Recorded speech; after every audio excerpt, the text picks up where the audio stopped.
Hello dear friends, welcome to বিজ্ঞান শিক্ষা। আশা করি তোমরা প্রত্যেকে ভালো সুস্থ রয়েছো। তো আজ আমরা চলে এসেছি একটা পুকুরে, যেখানে জল অনেকখানি শুকিয়ে গেছে। অ্যাকচুয়ালি এখানে জলটা কিন্তু পাম্প দিয়ে জলটাকে মারা হয়েছে, অর্থাৎ জলটাকে পাম্প দিয়ে অনেকটা কমিয়ে আনা হয়েছে। এরপর সেখানে কিন্তু অ্যাকচুয়ালি জলটাকে চাষের কাজে সেচ করার জন্যই কমানো হয়েছে। এখন জল একদম কম হয়ে গেছে। তো এই কম জলের মধ্যে কীভাবে আমাদের দেশীয় ইনল্যান্ড পদ্ধতির মাধ্যমে মাছ ধরা হয় সেটা তোমরা দেখতে পাচ্ছ। তো এখানে কিন্তু অ্যাকচুয়ালি আমাদের একটা ছেঁড়া মশারি কিন্তু ইউজ করা হয়েছে, যেগুলো আমরা মশার জন্য ব্যবহার করে থাকি রাত্রে। সেই মশারি দিয়েই কিন্তু মাছ ধরা হচ্ছে এখানে। অ্যাকচুয়ালি পুকুরটাতে অন্য কোনো মাছ ছাড়া নেই, শুধুমাত্র এখানে ছাড়া আছে মাগুর মাছ। সেই মাগুর মাছ ধরার জন্য কিন্তু মশারির ইউজ করা হচ্ছে। এই মশারি দিয়ে কিন্তু অ্যাকচুয়ালি জল টেনে বা মশারি টেনে সেটা কিন্তু মাছ ধরা হচ্ছে। এবং এখানে কিছু তোমরা দেখতে পাবে যে কিছুগুলো পোলো আছে, সেই পোলোগুলো কিন্তু ইউজ করে মাছ সাইডে ধরা হচ্ছে। ঠিক আছে, তাহলে এখানে দেখো এরা কিন্তু একবার টেনেছে, মশারিটা টেনে ওপরে তুলেছে। দেখা যাক এখানে মাছ অ্যাকচুয়ালি ঢুকেছে কি না। তো এরকমভাবে কিন্তু আমাদের দেশীয় ইনল্যান্ড প্রক্রিয়ায় বা পদ্ধতির মাধ্যমে কিন্তু আমাদের মাছ ধরা হয়। ঠিক আছে, তো দেখো এখন দেখার বিষয় যে মাছ ঢুকেছে কি না। দেখে তো মনে হচ্ছে মাছ আছে। চলো তোমরা সামনে গিয়ে দেখে নেব। দেখা যাক। এতে অনেকখানি কাদা ও জল ঢুকে রয়েছে, সেই কাদাটিকে বের করা হচ্ছে জলসহ। এবার দেখি এখানে মাছ রয়েছে কিনা। সত্যি এমনিতে কিন্তু মাছ ধরা দেখতে খুব ভালো লাগে। মাছ খাই বা না খাই, মাছ ধরা দেখতে কিন্তু অনেকটাই ভালো লাগে। সেই কারণে এই ভিডিও। চলো দেখিনি। জাল টানছে, উপরে তুলেছে, দেখা যাক এবারে কি বেরোয়।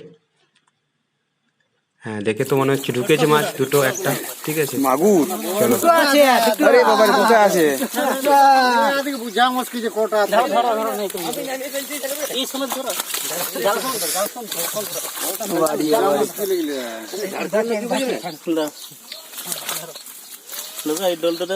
কিছুক্ষণ পরে ঠান্ডা যাবে।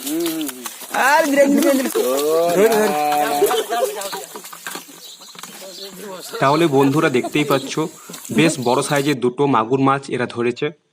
এবং এই মাছগুলো অনেকটাই বড়, প্রায় 1.5 কেজি থেকে বেশি ওজন হবে এগুলোর। ঠিক আছে, দুটো ধরেছে। তো এরপর আরও মনে হয় ধরা হবে, আবার আরও ভিডিও করব আমি, তোমরা দেখতে থাকো। দেখো বালতিতে ভরার চেষ্টা করছি কিন্তু বেরিয়ে পড়ছে, এতটাই বড় মাছগুলো বালতি থেকে বেরিয়ে পড়ছে। ঠিক আছে, যাই হোক কোনোরকমভাবে বালতিতে এটা ভরলো মাছগুলোকে। তারপর দেখো মাছগুলো কি করা হয়। ঠিক, হ্যাঁ বালতিতে ভরেছে পুরো গোল হয়ে, এটা কিন্তু ঢুকে রয়েছে উল্টোভাবে। দেখে ছোট মনে হচ্ছে কিন্তু এরা 1.5 কেজি প্লাস ওয়েট হবে এদের। ঠিক আছে, হ্যাঁ মশারি দিয়ে ঢেকে দিল যাতে না মাছটা আর বেরিয়ে যায় সেখান থেকে। ঠিক আছে, তো এরকমভাবে কিন্তু মাছটাকে সংরক্ষণ করে রাখা হলো। এখন মাছটাকে কিন্তু মারেনি। ঠিক আছে, তো দুটো মাছ আবার এরা কিন্তু মশারি টানছে। এবার দেখো এখানে কিন্তু জল ও পাখির সঙ্গে কি ওঠে, মাছ নাকি সাপ নাকি ব্যাঙ, দেখে নিচ্ছি। তাই তো চলো দেখো, এখানে কিন্তু 4 জন মিলে জাল টানছে, মানে অ্যাকচুয়ালি মশারি টানছে, জাল নয়।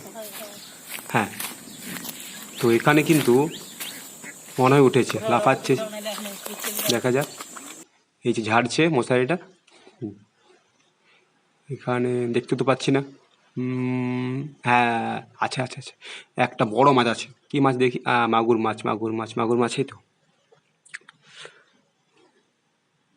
একটা বেশ বড় সাইজের মাগুর মাছ, অনেকটাই বড় সাইজের। তোমরা দেখো মাছটাকে কিন্তু মশারি থেকে নিচে ঢালছে।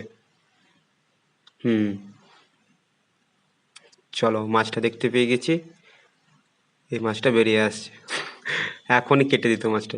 দেখছো কত বড় সাইজের, মানে বালতি থেকে ওভার হয়ে আসছে লেজটা। ঠিক আছে, অনেকটাই বড় সাইজের কিন্তু মাগুর মাছ এটা।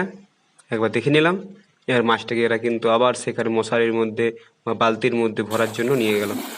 আর সাইডে কিন্তু একজন পোলো দিয়ে দিয়ে মাছগুলো ধরার চেষ্টা করছে। সাইডে পোলো দিয়েও কিন্তু মাছ ধরা হয়। অ্যাকচুয়ালি পোলোর মধ্যে মাছটা আটকে গেলে সেখান থেকে হাত ঢুকিয়ে মাছটাকে ধরে বের করা হয়। ঠিক আছে, পোলোটা কিন্তু একটা দেশীয় একটা পদ্ধতি, যার মাধ্যমে কিন্তু কম জলে মাছ ধরা হয় পোলোর মাধ্যমে। ভালো লাগলে লাইক, কমেন্ট এবং সাবস্ক্রাইব করো।